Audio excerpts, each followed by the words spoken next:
তোমরা দেখতে পাচ্ছ যে তোমাদের সামনে আমি খুবই গুরুত্বপূর্ণ একটি ম্যাথ উৎপাদকে বিশ্লেষণের নিয়ে এসেছি।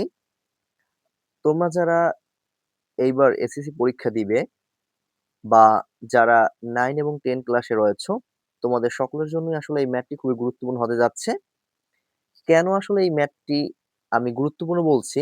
এর কারণ হচ্ছে তোমরা দেখে থাকবে যে উৎপাদকে বিশ্লেষণের ক্ষেত্রে তোমরা মূলত বেশিরভাগ ক্ষেত্রে তোমরা এক চলকের ক্ষেত্রে তোমরা উৎপাদক বিশ্লেষণগুলো করেছো।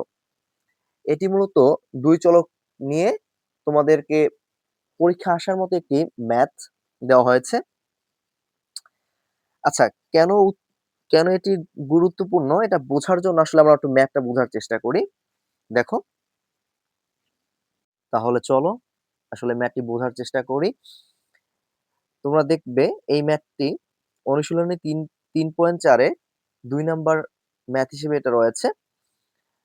এখানে লেখা আছে যে ভাগশেষ উপপাদ্য প্রয়োগের উদ্দেশ্যে এক্স কে অনির্দেশক বা চলক এবং ওয়াই কে ধ্রুবক হিসেবে বিবেচনা করি। এর মানে হচ্ছে যে তোমরা এই ম্যাথটি সলভ করার ক্ষেত্রে ভাগশেষ উপপাদ্যের নিয়ম অ্যাপ্লাই করবে। কারণ তোমরা এরকম উৎপাদকের বিশ্লেষণে অনেক ম্যাথ দেখে থাকবে